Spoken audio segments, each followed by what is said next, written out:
안녕하세요. 콩나물쌤입니다. 이번 영상에서는요, 초등 국어 글쓰기 시작은 이렇게 하세요 라는 주제로 한번 말씀 나눠드리도록 하겠습니다. 초등 국어 공부는 제가 두 가지로 하시라고 말씀드렸습니다. 첫 번째는 바로 독서고요. 두 번째는 글쓰기입니다. 독서를 통해서 다양한 언어에 접하고 많은 배경 지식을 배우면서 수많은 글들의 유형들을 접하면서 유창성을 길러야 한다고 했습니다. 하지만 독서만으로는 조금 부족한데요. 독서에 글쓰기가 추가되었을 때 진짜 독서가 훌륭하게 아이의 성장에 큰 도움을 줄 수 있습니다. 독서는 기본적으로 인풋의 성격을 가지고 있습니다. 읽음으로써 내 안으로 새로운 정보들이 들어오는 거죠. 그런데 들어왔다고 내 것이 되는 건 아니거든요. 우리가 음식을 먹으면 소화를 해야 되잖아요. 그래서 소화를 해서 그것을 내 살로, 내 몸으로 만들어내는 그런 과정들이 필요한데요. 바로 이 글쓰기가 읽은 글들을 내 것으로 만드는 아주 훌륭한 최고의 방법입니다. 그래서 이 글쓰기는 단순히 국어 공부 방법이 아니고요. 국어, 사회, 과학, 영어 이 모든 것에 글쓰기 공부를 접목할 수 있습니다. 물론 수학에도 접목할 수 있지만 수학에서는 글쓰기가 꼭 그렇게 핵심, 아주 중요하다라고만은 하기는 조금 어렵고요. 그런데 이 글쓰기가 좀 어렵습니다. 학교에서 글쓰기 지도해 봐도 글을 잘 쓰는 아이들은 몇 명 없고요. 글쓰기 하면 아이들이 첫 번째 다 싫어합니다. 힘들어요. 팔 아파요. 두 번째 뭘 쓸지 모르겠어요.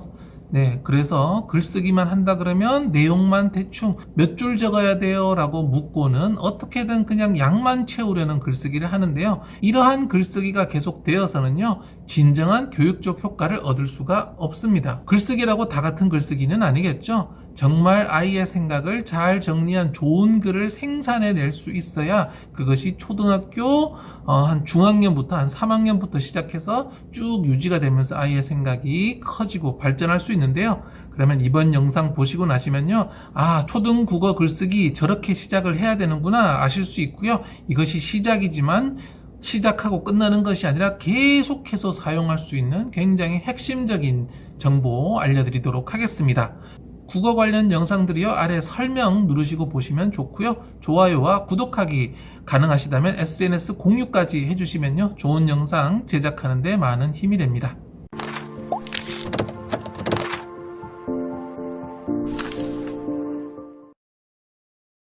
초등 국어 글쓰기 시작은 이렇게 하세요. 첫 번째로 드리는 말씀은요, 바로 형식을 우선 잡아주세요 라는 내용입니다. 글쓰기는 크게 두 가지로 나눠볼 수 있습니다. 첫 번째는 바로 내용이고요. 두 번째는 형식이죠. 내용이란 내가 무엇을 쓸 것인가, 에버랜드 갔던 것을 쓸 것인가, 코로나로 마스크를 써서 불편하다는 내용을 쓸 것인가, 친구와 싸웠다는 얘기를 쓸 것인가, 수학 공부가 너무 어려워서 괴롭다는 내용을 쓸 것인가, 무엇을 쓸 것인가에 관한 거죠. 두 번째는 바로 형식인데요. 그러면 이것을 어떻게 쓸 것인가? 예를 들자면 글의 갈래를 생각할 수 있죠. 편집글 형식으로 쓸 수도 있고요. 주장하는 글을 쓸 수도 있고, 여러 가지 형식으로 나타낼 수 있습니다. 그러면 내용과 형식 중에 무엇이 더 중요할까요? 네, 중요한 것은 당연히 이 내용이 더 중요합니다. 어떤 형식으로 쓰든지 간에요, 이 내용만 좋다면 조금 읽어볼만 하거든요. 근데 아무리 형식이 좋아도 내용이 없으면 읽기가 어렵습니다. 그래서 두 가지 중에 더 우선되어야 되는 것, 더 잘해야 되는 건 당연히 내용입니다. 그리고 형식은 글을 따라가는 형태죠. 하지만 국어 글쓰기 공부는요, 형식부터 먼저 하시는 게 좋습니다. 왜냐하면요, 글쓰기의 내용은 사실 너무너무 방대합니다. 그래서 이것은 잡아주기가 쉽지가 않고요. 매우 장기간 긴 시각으로 봐야 하는 방법입니다. 반면에 형식은요, 아주 다양하지만은 않습니다. 형식은 어느 정도 정해진 양이 있기 때문에 이것을 잡아주는 것이 현실적으로 가능하고 빠르기 때문이죠. 형식은 어느 정도 한정되어 있기 때문에 무한하지 않기 때문에 지도가 가능합니다. 그렇기 때문에 내용이 더 중요하기는 하지만 내용을 지도를 하면서 형식을 놔두면 내용은 지도 완성이 안 되고 형식도 완성이 안 되는 이런 상황에 이르기 쉽고요. 하지만 형식부터 먼저 잡아주면 아이는 이 두 가지 문제에서 일단 한 가지를 해결할 수 있습니다. 이 형식이라는 한 가지 문제를 해결하고 나면 어디에 집중할 수 있죠? 네, 바로 이 내용에 집중을 하면서 더 좋은 글을 생산해낼 수 있게 됩니다. 그래서 내용이 아닌 형식을 먼저 가르치시고요. 형식에서 어느 정도 감을 잡으면 이제 본격적으로 내용에 집중을 하면 훨씬 더 효과적이고 효율적으로 지도하실 수 있습니다. 초등 국어 글쓰기 시작은 이렇게 하세요. 네, 두 번째는요, 바로 133 형식을 알려드리려고 합니다. 133 형식 어디서도 들어본 적 없으시죠? 네. 133 형식은요, 어디에 기존에 있던 방식이 아니라 제가 초등학생들을 20년 가까이 지도를 하면서 글쓰기를 어떻게 시작하면 가장 좋을까 여러 가지 방법을 시도해 본 결과 가장 효과적이고 좋았던 방법입니다. 그 비밀을 우리 콩나물쌤 구독자분들께만 알려드릴 텐데요. 바로 이 133 형식은요, 바로 핵심 문장 1, 그리고 이 핵심 문장이에요. 이 핵심 문장을 받치는 기둥 문장 셋, 그리고 이 기둥 문장에 들어가는 보조 문장 셋. 그래서 1, 3, 3입니다. 다시 말씀드리면 첫 번째 1은요, 핵심 문장이죠. 이 핵심 문장은 글 전체의 주제가 되는 딱 하나의 문장입니다. 그러면 이 하나의 문장을 먼저 정하고요. 물론 나중에 바꿀 수 있습니다. 일단 하나를 정하고 이 하나의 기둥이 될 수 있는 것들 하나, 둘, 세 개를 선택을 해보는 거죠.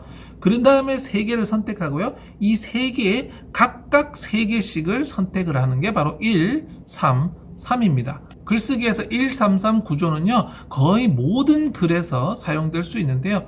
주장과 근거, 문제와 해결, 결과와 원인, 시간순, 이런 형태의 모든 글쓰기에 가능합니다. 예를 들자면 주장과 근거죠. 초등학생은 핸드폰을 사용해서는 안 된다, 된다, 이게 두 개가 있겠죠. 그 중에 하나를 고릅니다. 그러면 그 고른 것이 1이 됩니다. 초등학생은 핸드폰을 사용하면 안 된다. 자, 그러면 안 된다라고 했으니까 안 되는 근거를 들어야겠죠. 근거를 몇 개 든다? 기본적으로 3개 드는 것이 좋습니다. 그럼 뭐가 될까요? 핸드폰을 사용하면 안 된다. 왜냐하면 공부에 방해가 되기 때문이다. 쉽게 핸드폰에 중독될 수 있다. 어릴 때 핸드폰에 중독되면 머리가 나빠질 수 있다. 3이 나옵니다. 그러면 쉽게 중독될 수 있다에 대해서 다시 3개의 보조 문장을 쓰는 거죠. 그러면 앞에 머리가 나빠질 수 있다 해도 3개, 중독될 수 있다 해도 3개, 그리고 앞에 제가 첫 번째 근거 뭐였죠? 네, 너무 어릴 때 쓰면 안 된다고 했나요? 제가 기억이 안 나는데 이 3개에 각각 3개씩을 달아주는 거예요. 그래서 1, 3, 3입니다. 글쓰기를 할 때 아이들이 가장 힘든 것은 도대체 첫 문장을 뭐라고 쓰고 그 다음에 뭐라고 써야 될지 너무 많은 것들이 있으면서 이게 엉켜 있는 거예요. 근데 133을 하면 이것을 정리를 해줍니다. 이런 것들을 구조화라고 하는데요. 아이로 하여금 자기가 무슨 글을 쓸지 집을 지을 때 건축 설계를 하잖아요. 마찬가지로 좋은 글을 쓰려면 글의 건축 설계도 바로 이 구조도를 세우는데 가장 안정적이고 가장 잘 쓸 수 있는 것이 바로 이 133입니다. 주장과 근거면 핵심 주장, 뭐 하지 말자. 그리고 3개 근거, 그리고 이 근거에 대한 또 3개씩 이렇게 쓰면 벌써 몇 문장이 나오죠? 첫 번째 한 문장, 그 다음에 세 문장, 세 문장에 대해서 세 문장, 세 문장, 세 문장이니까 여기가 3, 3은 9, 여기가 또 3개가 12, 13, 13개 문장이 나오네요. 이렇게 하면 초등학교 한 3학년 아이들도 13문장짜리 글을 금방 쓸 수 있습니다.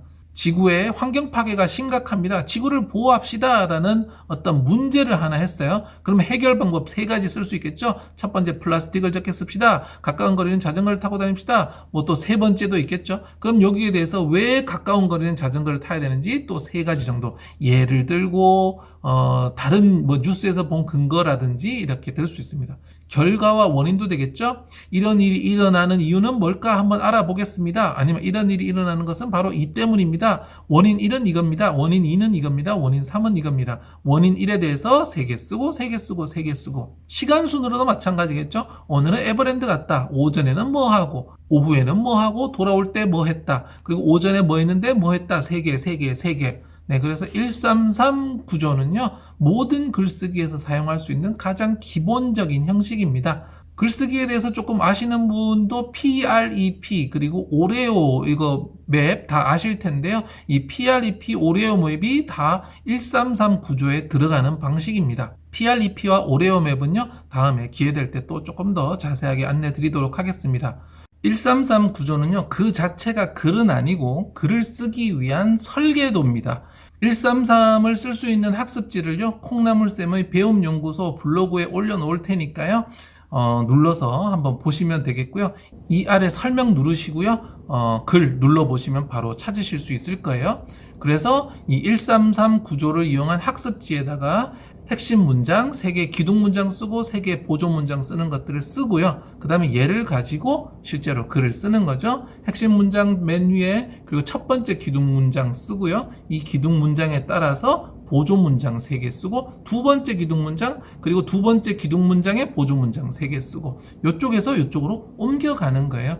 이렇게 형식만 익숙해지면요, 아이들이 더 이상 형식 뭘 쓰고 뭘 써야 될지 계속 고민하는 것이 아니라 형식은 딱 정해져 있기 때문에 여기 맞춰서 그럼 나의 핵심 주장은 뭐지? 그럼 나의 기둥 문장 3개는 뭐지? 그럼 이 기둥 문장의 보조 문장은 뭐라고 쓸 수 있지? 라고 해서 글쓰기가 굉장히 빨리 급격하게 좋아지는 모습을 볼 수 있는데요. 제가 담임으로 지도를 할 때도 133 구조를 이용해서 글쓰기를 해보면 두세 번이면 아이들의 글쓰기 레벨이 한 3단계씩은 올라 있는 것을 볼 수 있습니다. 한번 써보시고요. 또 궁금한 점 있으시면 제가 또 추가 영상이나 더 안내 드리도록 하겠습니다. 좋아요와 구독하기 가능하시다면 SNS 공유까지 해주시면 좋은 영상 만드는 데 도움이 됩니다.